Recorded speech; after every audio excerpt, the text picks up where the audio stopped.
কেলকুলেশ্যনত আহি গৈছে। হেমন্ত বিশ্ব শৰ্মা ছাৰ, বিশ্বজিৎ दैमारि आसामनि बुंथिगिरि स्पिकार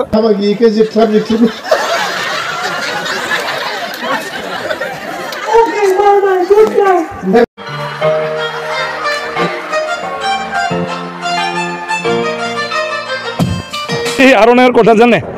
এই আৰণাইটো এদিনত বুব নোৱাৰে। जोङो 26 तारिखआव सावरायबाय आरो 27 तारिखआवनो बे अखानायैनो मोनसे गिलु फालु जोंनि गेजेराव मोनसे नटिस फैदों। दिनैहाय बिथांनि बेखिनि मेसेजखौ मोननानै जों आरो सिन्था खालामदों।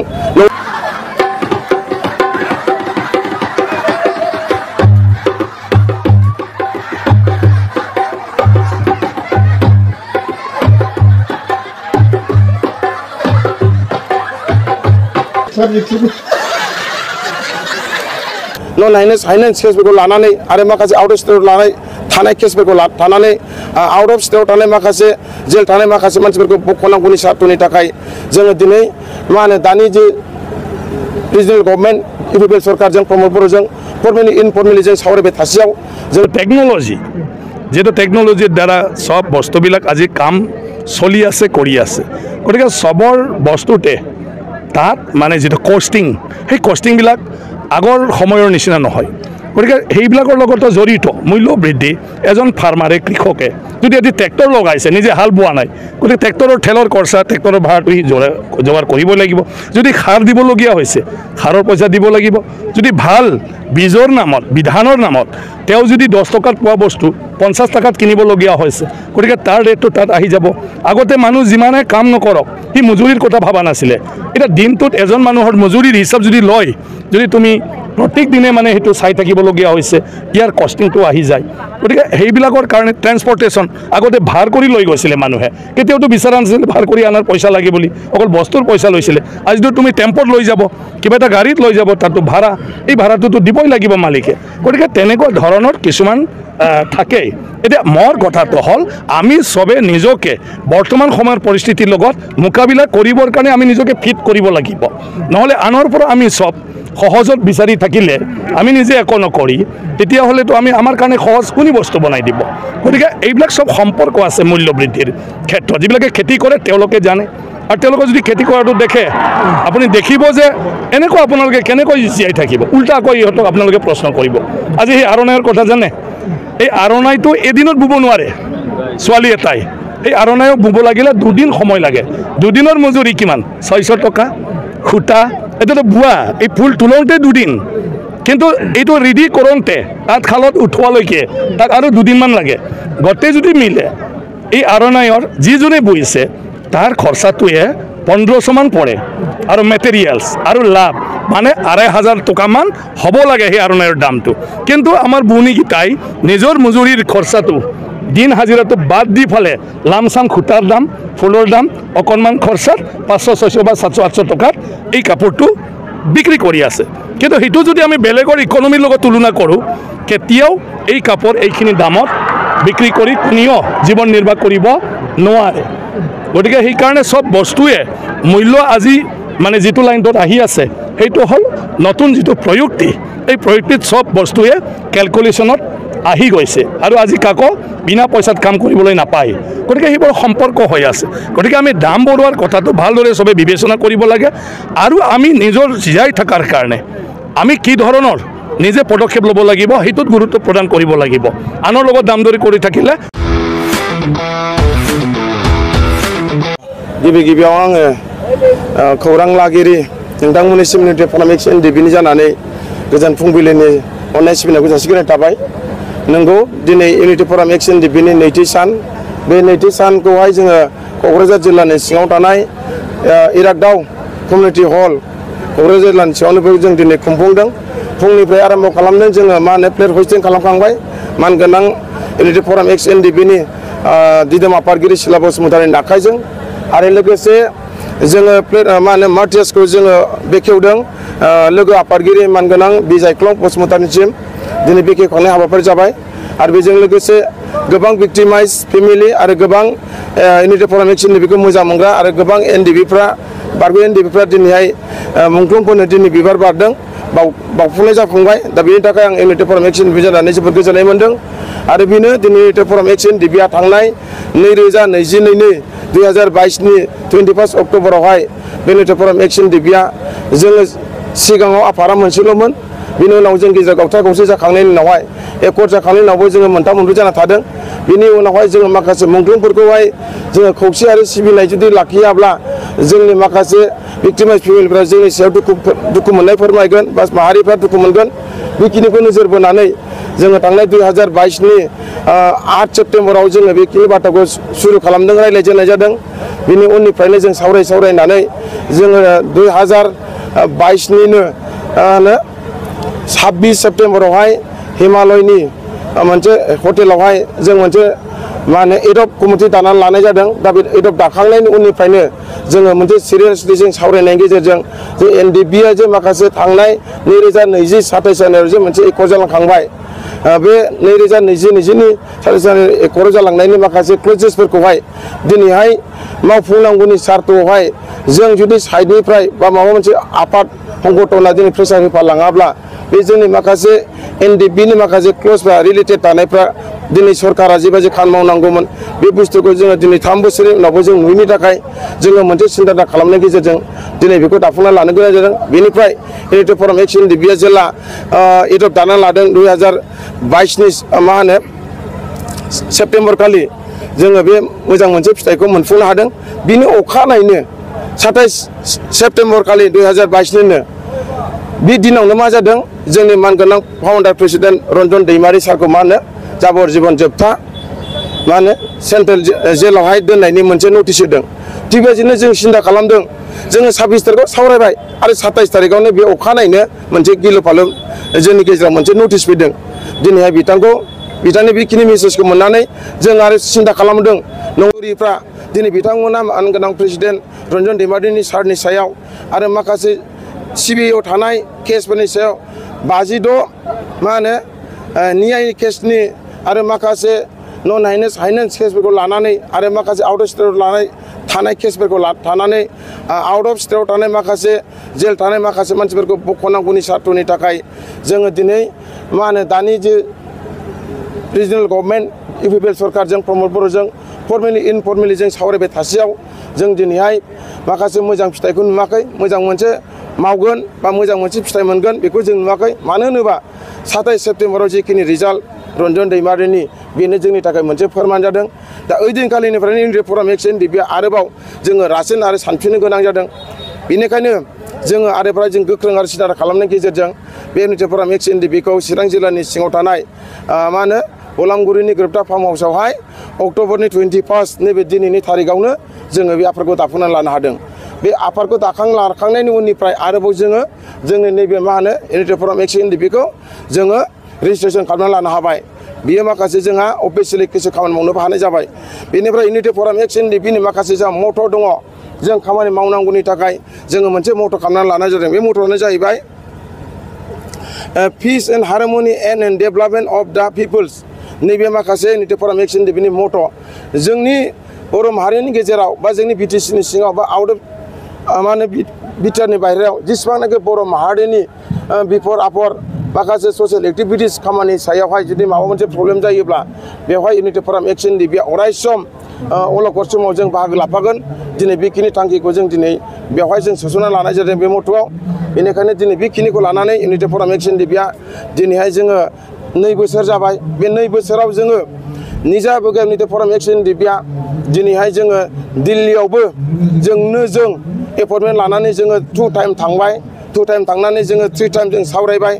बेनिफ्राय आसामनि मानगोनां चिफ हेमेन्त बिश्व शर्मा बिथांजों जोङो मास मोनसे खेबनो जों सावरायनो मोन्दों बेनिफ्राय बिथांजों जोङो बे 2 बोसोराव खेबनै जों सावरायबाय बेनिफ्राय अफिसियेलि प्रमद बर' बिथांजोंबो जोङो गोबां सावरायनाय जाबाय जोङो बे सावरायनायाव जों बेखौनो बुंबाय थादों जे प्रमद बर' बिथांनि सिगाङाव जों खावरायबाय थादों जे दिनै एनडिएफबिनि माखासे क्लजेसफ्रा एकर्ड जाखांनायनि उनावहाय मानो दिनैहाय मावफुंजायाखै बेफोरनि थाखाय जोङो प्रमद बर'नि सिगाङाव आं बार बुंदों जे जोंनि मानगोनां प्रेसिडेन्ट रन्जन दैमारिखौ बख'नांगौनि थाखाय 56 लिडार आरो केडार्सफोरखौ बख'नांगौनि थाखाय बिटिसिआव इसि डिसिसन लानानै नो अबजेक्सन सार्टिफिकेट हरनांगौ दिसफोराव बे खोथाखौ जों बार बुंनाय जादों नाथाय बिथांमोना हाया दिनै खोथा बुंबाय थादों नाथाय मानो हाया आं कुइसन खालामदों बिथाङा होनदों हाया आं होनदों हायो मानो हायो होनना बुङोब्ला थांनाय 2003 फेब्रुवारियाव जेला BTC एकर्ड जादों हाग्रामा महिलानि दैदेननायाव बे समाव माखासे 175% लानानै जायहा सरकार सलायनो हायो बिथांमोनानो बेयाव फुल पावार लानानै सरकारखौ दैदेननो हायो माहारिखौ सिबिनो हायो जिखुनु समाव बिफद आफादखौ दिनै दैदेननो थाखाय मोनसे गोहो पावार थायो थिग बेबायदिनो दिनैहाय BTCनि आयेनखौनो लानानै दानि सरकाराव थानाय प्रमद बर' बिथांखौ आङो बे तुलनाजोंनो दिनै बिथांखौ बुंदोंमोन नाथाय बिथाङा मा खालामनो हाया बिथाङा बेखौनो बुङो इसि डिसिसन लानो हाया एक्जिकिउटिभ डिसिसन लानो हाया मानो होनबा बेवहाय गुबुन हारि दङ गुबुन जाति दङ दिनै बिथाङा बेबायदि बुंनो नागिरो जों बुंदों गुबुन हारिखौ जों मानो नोंथांमोननि जिखिनि पावाराव थानाय जि सरकाराव फैनाय लोगो लोगो नोंथांमोना फुल पावार थायो जेसेबांनाखि गुबुन हारि थागोन नमिनेटेड MCLA हिसाबै होजागोन बिथांमोना नोंथांमोननि बिखेङावनो थायो नोंथांमोननि उनावनो थाफाग्रा बिथांमोनाथ' जेबो बुंनांगौ बाथ्रा गैया दिनै बेखिनि बाथ्राखौ जों बुंदों दुलाराय बर' फरायसा आफादखौबो थांनाय एप्रिलनि 18 तारिखआव बड'फा हाउसआवहाय जोङो दिपेन बर'जों जोङो मोनाबिलियाव सावरायनाय जादों बे समावबो आं बुंदों प्रमद बर'खौ जेबो खावलायदों जे नोंथांमोना अननानै जे मानगोनां प्रेसिडेन्ट रन्जन दैमारिनिफ्राय लानानै 56 जर्ज बर' आरो रिफिकांमोनखौ जेरैखिजाया बख'नांगौनि साथ'नि थाखाय इसे डिसिसन लाहोनांगौ बेनिफ्राय दिसपुरावहाय फाथायहरनांगौ नोंथांमोना बेखिनिखौ जुदि मावनानै हरनो हायोब्ला जे BTCआ जे दिनै न' अफिसन हरबाय बेखौ सारा बर'फ्रा सारा NDFB रिलेटेड थानाय सुबुंफ्रा जोबोर गोजोननाय मोनगोन दा बेखिनिखौ मावफुंनानै हरजानो जों लुबैदों नाथाय दिनैसिमबो मावफुंनो हायाखै थाङै थाङै फैयै नै दाख्लैहाय 21 सेप्तेम्बरावहाय जोंनि मानगोनां आसामनि chief minister doctor Hemant Biswa Sharma सारजों जोङो मोनसे अफिसियेलि जोङो सावरायदों इउनिटि फराम एक्सन NDFB बेवहाय दङमोन मानगोनां हेमन्त बिश्व शर्मा सार बिश्वजित दैमारि आसामनि बुंथिगिरि स्पिकार आरो लोगोसे दानि इडुकेसननि मिनिस्टार डक्टर दिनेश पेगुबो दङमोन बेनिफ्राय जोंनिनो बर'निनो सासे दैदेनगिरि मा होनो केबिनेट मिनिस्टार UG ब्रह्मबो दङमोन ओइदिनखालिनि तारिखआव जोंनि इउनिटि फराम एक्सन NDFBनि माखासे मेम'रेन्डाम होनानै 10 माखासे माइनसखौ होनानै जों जिबायदि सावरायदों जोंनि मेम'रेन्डामखौ होनाय लगे लगे माखासे प्रजेक्टराव होनानै डाइरेक्ट चिफ मिनिस्टारा डाइरेक्टनो 1-to-1 सावरायनानै जोंनो गोबां मोजां मोनसे जोंनि लुबैनाय बादिनो दिनै बिथाङा पजिटिभ रिजाल्ट होदों थिग बेबादिनो जों बुंदों फैगौ 20 नभेम्बराव नैबे बोसोरावनो 20 नभेम्बराव 2024नि बेवहाय मानगोनां प्रेसिडेन्ट रन्जन दैमारि सारा हियारिं जानो थांगासिनो बे हियारिंआवहाय जाहाथे मानगोनां CM सारा सासे सिगनेटरि हिसाबै दिनै बिथांखौ जाहाथे बे 20 नभेम्बरावनो जाहाथे गनायनि माबा मोनसे पलिसि खालामनो हायो बेखौ जों जेला खावलायो अब्ला मानगोनां चिफ सारा मा होनो डक्टर हेमन्त सारा बुंदों हेरेनाथ आरो चिफ सेक्रेटारि आपनि लिखेलब जे डाइरेक्ट बुंदों माने नभेम्बरनि 20 तारिखआव हियारिं दं रन्जन दैमारिया बिनि थाखाय आसामनिफ्राय जेसेबांनाखि नो अबजेक्शन सार्टिफिकेट नांगौ जेसेबांनाखि डकुमेन्ट्स बियो बे बुस्थुखौ दिनै आसामनिफ्राय हरनाय जाथों बेखौहाय सानसे साननैनि गेजेरावनो फुरा क्लियार खालामना लाखानांगौ होननानै दिनै जोंनो बेखिनि मेसेजखौ दिनै बिथाङा होदों ओइदिनखालि जोङो जोबोर गोजोननाय मोन्दों मालालाबो जोङो खेबथामखरि सावरायदोंब्लाबो जों बेबायदि मेसेजखौ मोननो हायाखैमोन ओइदिनखालिनि तारिखआव जोङो जोबोर गोजोननाय मोन्दों मानगोनां हेमन्त बिश्व शर्मा सारनिसिम बेनिखायनो इउनिटि फराम एक्सन NDFB धन्यबाद होगोन दिनैसिमबो आरो इयुनावबो लांबाय थागोन आरो बेजों लोगोसे मा होनो 56 न्याय केसाव थानाय बे बिथांमोनखौबो जेरैखिजाया बख'नांगौनि थाखाय जों खावलायनाय लोगो लोगो बिथाङा होनदों फ्रायानो 12-13 बोसोर जाबाय बिथांमोना दिनै उदां जानायनि मोनसे परिस फैबाय नंगौ NDFB आव थानानै सिलाय लानानै नांफुनाय समाव सिलाय लाग्रा सिलाय लाखागोन गावखागोन सिलाय लानानै आन्दलन खालामग्राफ्रा नंगौ बमबो होगोन बमबो बेरेगोन गावगोनबो बुथारगोनबो बे स्वाभाबिका नाथाय बेफोरो आखाइ हाथे लानानै नांग्राफोरनि थाखाय बे मोनसे मा होनो बेखौ नेचारेल बायदि बुंनो साननानै लाजायो थिग बेनिखायनो दिनै बेफोरो जेबो नङा जेसेबांनाखि 56नि जेसेबांनाखि केसफोर दङ बिथांमोननि केसखौहाय थाबैनो मा होनो PP लगायनानै पाब्लिक प्रसिकिउटर होनानै बिथांमोननि केसखौहाय मास मोनसे 1.5 मासनि गेजेरावनो फोजोबना होनांगौ होननानै दिनै चिफ सेक्रेटारि आरो ADGP हेरेनाथखौ दिनै कमप्लिटलि रिटेन लाहोजोबखानाय बेखिनि मेसेजआ जोंनि थाखाय जोबोद गोजोननाय बेनिखायनो हेमन्त बिश्व शर्मा सारखौ जों धन्यबाद होयो आरो लोगोसे आसामनि बुंथिगिरि जोंखौ लांनानै जिबायदि मोजां दिनै मोनसे रिजाल्ट मोनहोनो हादों बिश्वजित दैमारिनिसिमबो जोङो फराम एक्सन NDFBनिफ्राय नोंथांमोननि चेनेलनि गेजेरजों दिनै जोङो धन्यबाद हरदों आरो जोंनि गासैबो ओइदिनखालिनि 10टा माइनसखौ लानानै जेब्ला जों सावरायो बेवहाय दिनै भुटाननिफ्राय लानानै थांनाय सेप्तेम्बर 20 तारिखआव जिबायदि दिनै 6 जन एनडिएफबि जेरै हगारदों थिग बेबायदिनो नेपालाव सासे दङ जोंहा केशव फुएल होननाय बे केशव फुएलखौबो थाबैनो चिफ सारा जेरै 20 सेप्तेम्बराव जेरै 6 जनखौ लाबोनो हादों दिनै चिफ सारा बेखौबो बरना होनांगौ होननाय लोगो लोगो एडिजिपि हेरेनार आरो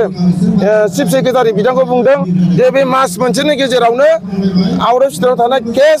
आउट अफ स्टेटआव थानाय जेलाव थानाय मानसिफोरखौ बख'ना लाबोनांगौनि थाखाय बिथाङा लोगो लोगो डिरेक्सन होदों बे जोंनि थाखाय जोबोद गोजोनथाव बाथ्रा आरो बेनिफ्राय गासैबो केसखौहाय 1 मास 2 मासनि गेजेरावनो फोजोबना होनांगौ होननानै दिनै बिथाङा गासैबो गाव नट्स खालामनानै दिनै लाहोजोबदों बेनि थाखाय जों जोबोद गोजोनदों आरो बिनि उनावहाय जोङो बे रायलायखांनानै फैखांनायनि उनावहाय साननैनि उनावहाय जोङो 23 तारिखआवहाय जोङो आसामनिनो जेनेरेल एडभकेट दिबुजित सयकियाखौ जों लोगो हमदों जेला दिबुजित सयकियाखौ जों जेला लोगो हमदों अब्ला जोंखौ बुंदों नोंथांमोननि केसआ एनडिएफबिनि जेसेबांनाखि समस्याफ्रा गासिबो दिनै पलिटिकेलि प्रेसार फैबाय पलिटिकेलि हिसाबै नोंथांमोननि समस्या सल्भ जासिगोन आसामनि चिफ मिनिस्टार हेमन्त बिश्व शर्मा सारा आंनो बेखिनि मेसेजखौ हरबाय पलिटिकेलि बियो खामानि मावजासिगोन बेनिखायनो सिन्था खालामनांगौ गैया बेखिनि मेसेजखौ जोंनो होदों बेनिफ्राय आसामनि बुंथिगिरि बिश्वजित दैमारियाबो मानगोनां आसामनि दिबुजित सयकिया एडभकेटखौहाय दिनै बिथाङा बुंहरदों बिथांनि नामखौबो दिनै दिबुजित सयकिया सारा दिनै मुं लादों दिनै बिथाङा बुंदों जे दिनै नोंथांमोननि केसखौ आं जेसेबां हायो जों थाब मावगोन थिग बेबायदिनो जोंनाव सोंदोंमोन जे नोंथांमोननि पिपिआ सोर होननाय लोगो जों बुंदों जों जोंनि पिपिखौ जों मोनथिया सार थिग बेबायदिनो जों मोनथिया होननाय लोगो लोगो बिथाङा मोनसे कल खालामदों फन खालामनाय लोगो लोगो बिथाङा लाउड स्पिकार होदों जोंखौनो खोनासंहोदों बेनिफ्राय जेला फन खालामो अब्ला मानसिया हिन्दी राव रायलायदों अब्ला जे रिसिभ खालामनाय लोगो लोगो सार बिदि बुंहरबाय जे बुंनाय लोगो लोगो खोनासं जाबाय माबाया दिबुजित सारा जे खोनासं बे बर'लेण्डआव थानाय एक्स एनडिएफबिफ्रा बिथांमोननि केसआ पलिटिकेलि मोनसे प्रेसार फैबाय खामानि मावना होनांसिगौ बेनिखायनो नोङो बहा दङ हायोबा थाब मावनांगौ माखासे खामानि दङ बेखौ जेला बुङो अब्ला बिथाङा बुंहरदों सार आङो आसामाव थांगासिनो दङ बेखिनि खामानि मावनो थाखाय आंनावबो बे मेसेजआ फैबाय अब्ला दिनै दिल्लीसिमबो सहैबाय जों सिन्था खालामदोंमोन जि समाव 21 सेप्तेम्बराव जोङो मानगोनां चिफ हेमन्त बिश्व शर्माजों जों सावरायदों जों फोथायाखैमोन जे बे रुमावनो दंबाय थायो नाथाय बे रुमाव गैला 21 तारिखआव सावरायनाय बे रुमाव गैला बे अलरेडि आसामनि बाहेरायावबो दिनै दिल्लीसिमबो दिनै बे मेसेजआ थांबाय दिनै बेनि थाखाय जों जोबोद गोजोननाय मोनदों एनडिएफबि फराम एक्स एनडिएफबिआ दिनै दुखु खस्थ'नि गेजेरजों दिनै बेखिनि खामानि मावनानै जों दिनै बेखिनि रिजाल्टखौ मोननो हादों आरो जोंनि सिगाङाव डाइरेक्ट बुंदों बे बर'लेण्डआव थानाय एनडिएफबिफोरनि गासैबो केसखौ नोंथाङा थाबै मावनो हरनांगौ बेनिफ्राय आङो जेसेबां हायो इसेबां आंनिफ्राय गासिबो नर्मेलावनो लिरना हरनानै 1 मास 1.5 मासनि गेजेरावनो फोजोबना होनांसिगौ होननानै बिथाङा डाइरेक्टनो खोथाखौ जोंनि सिगाङावनो लाउड स्पिकार होनानै खोनासंहोदों बे जोंनि थाखाय जोबोद गोजोनथाव आरो बे इउनिटि फरामनि बे नाजानाय नोंथांमोननि माखासे मदद होनायनि थाखाय दिनै जों बेखिनि मेसेजखौ मोनफुंदों आरोबाव थांनाय अक्ट'बरनि 4 तारिखआव आरोबाव जोङो गुवाहाटीनि हाइकर्टआवहाय जोङो सासे NNB चौधुरी हाइकर्टनि एडभकेट जों जेला लोगो हमहैदों इउनिटि फराम एक्स एनडिएफबिनिफ्राय भिक्टिम्सफोरखौ जों लाना थांनानै जेला जों रायलायहैदों अब्ला जों बुंदों जों इउनिटि फराम एक्स एनडिएफबिनिफ्राय जों फैदों जे दिनैनि तारिखआव जोङो आसाम गभर्नमेन्ट मानगोनां हेमन्त बिश्व शर्मानि दैदेननाय सरकारजों जों इउनिटि फराम एक्स एनडिएफबिआ अफिसियेल सावरायनानै जोंनि माखासे खामानिखौ मावनो थाखाय जोङो दिनै मोजां रिजाल्ट मोनदों दिनै नोंथांमोना मा खबर मोनफैनो मोनाखै जेला जों बुङो अब्ला बिथाङा बुंदों नोंथांमोननि खामानि मावनायखौ आं मोनजोब्बाय खोनाफैजोब्बाय थिगानो दङ आरो जों बुंदों सारनिफ्राय माबा मोनसे मोजां खबर दं नामा जेला जों बुङो अब्ला बिथाङा बुंदों नोंथांमोननि थाखाय जोबोद मोजां खबरा बेनो जाबाय मा सानै जे फासि जानो थांगासिनो दङ बे सानै फासि जानो थांनायाबो फासि जाला बेखौ आसाम सरकार आरो भारत सरकारा बेखौ कनसिडार होनाय जाबाय दिनै बेखिनिखौ NNB चौधुरीया हाइकर्टनि एडभकेट बिथाङा जोंनो बेखिनि मेसेजखौ होदों अब्ला दिनै जोङो जोबोद गोजोनदों जोबोद मोजां मोनदों बेखिनि बाथ्राखौ जोङो दिनैहाय गोजोननाय मोननानैनो दिनै नैबे जोंनि नैथि इउनिटि फराम एक्स एनडिएफबिनि फाउन्डेसन बे सानावहाय जोङो अपेन सेसनावहाय जोंनि रायजो राजानो बा एक्स एनडिएफबिनि माखासे गोनो गोथोफोरनो नोंथांमोननि चेनेलनि गेजेरजों जों दिनै खौरांखौ दैथायहरगोन आरो जोंनि गेजेराव जुदि सोरबाफोर जुदि भुल बुजाबुजि जुदि गोनो गोथो दङब्ला दिनैनिफ्रायनो हयथ' बिथांमोना बयबो क्लियार जागोन आरो रोखा जालांगोन आरो बयबो खौसेथि फैनानै जोंखौ मदद होनानै खामानिखौ मावलांगोन आरो जोंनि गासैबो सिन्था धारना गासैबो थांखि दिनै बेफोरखौ जोङो मोनफुंनो हागोन बेखौ जों